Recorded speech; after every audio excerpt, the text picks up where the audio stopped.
तपाईलाई स्वागत छ। तपाईलाई आज हामी सेपको कोर्समा आज हामी तपाईलाई हिटको बारेमा जानकारी गराउने गर्छौं। तपाईले जब खानामा हिट अप्लाई गर्नुहुन्छ, जब खानामा तपाईले तापक्रम चाहिँ प्रवाह गर्नुहुन्छ, के हुन्छ खानामा र हिट कति प्रकारका हुन्छन् भन्ने बारेमा तपाईलाई जानकारी गराउने छु। यदि तपाईहरु यो च्यानलमा नयाँ हुनुहुन्छ भने म श्याम लिम्बू, प्लिज यदि सब्स्क्राइब गर्नुभएको छैन भने सब्स्क्राइब गर्नुहोस्। यदि तपाई खाना सम्बन्धी रुचि राख्नुहुन्छ, खाना सम्बन्धी तपाई सेफ बन्न चाहनुहुन्छ, यदि तपाईको करियर सेफमा ग्रोथ गर्न चाहनुहुन्छ भने प्लिज सब्स्क्राइब गर्न नभुल्नुहोला र बेल आइकन पनि दबाउन अवश्य नभुल्नुहोला। हेर्नुस् मित्रहरु, एउटा स्किल पनि एउटा सम्पत्ति हो, एउटा प्रोपर्टी र एसेट हो। जब तपाईसँग स्किल हुन्छ, तपाईको भ्यालु बढ्छ। तपाईको भ्यालु बढेपछि तपाईले अवश्य पनि राम्रो एउटा इन्कम हुने जब पाउन सक्नुहुन्छ, काम पाउन सक्नुहुन्छ, अथवा आफै पनि केही गर्न सक्नुहुन्छ। त्यसैले मित्रहरु, यो एउटा शेफ कुलिनरीमा चाहिँ एउटा हामी टर्म्सको बारेमा कुरा गर्छौं, हामी कुलिनरी थ्योरीको बारेमा कुरा गर्छौं र प्रोडक्टहरुको बारेमा पनि कुरा अवश्य नै गर्नेछौं।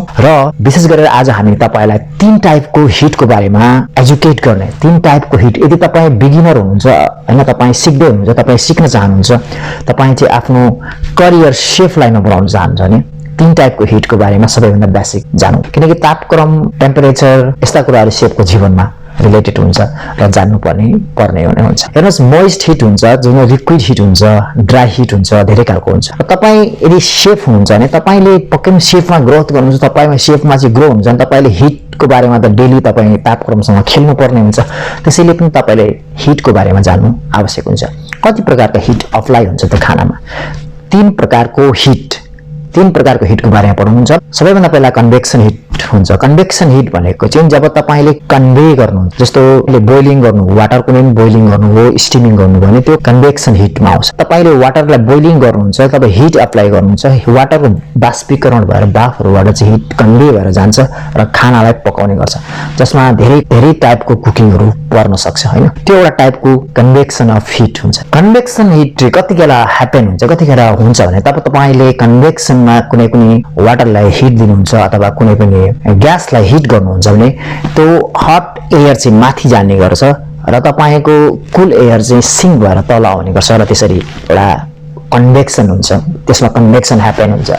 त्यसरी नै हट एयर माथि जाने र चिसो एयर चाहिँ तल आएर चाहिँ यिनको एउटा कन्वेक्सन ह्यापन हुने भएकोले त्यो वेबाट चाहिँ खानालाई पकाउने गर्छ। कन्वेक्सन हिटको अघि पनि मैले भने त्यही तपाई कन्वेक्सन हिटमा चाहिँ अब बाष्पीकरण र बोइलिङ वाटरलाई लिन सक्नुहुन्छ, बेकिङहरुलाई पनि लिन सक्नुहुन्छ। जब बेकिङ गर्नुहुन्छ त्यहाँ पनि कन्वेक्सन ह्यापन हुन्छ। अब सेकेन्ड नम्बरको हिटको टाइप कस्तो हुन्छ? सेकेन्ड नम्बरको हिट टाइप भने तपाईले सेकेन्ड नम्बरको हिटको टाइपमा चाहिँ कन्डक्सनमा चाहिँ तपाईले के हुन्छ भने कुनै पनि हिट र कुनै पनि वस्तु अथवा प्यान तपाईले पकाउने भाँडा चाहिँ डाइरेक्ट टच हिटको टचमा आएको हुन्छ, जसमा चाहिँ कन्डक्टरको भूमिका खेल्छ। त्यसले हिटलाई कन्डक्टरद्वारा खानामा पुर्याउने काम गर्छ। तपाईको फायर, आगो र बीचमा एउटा कन्डक्टर र खाना, त्यो तीनटा लेयर भएर चाहिँ बसेको हुन्छ।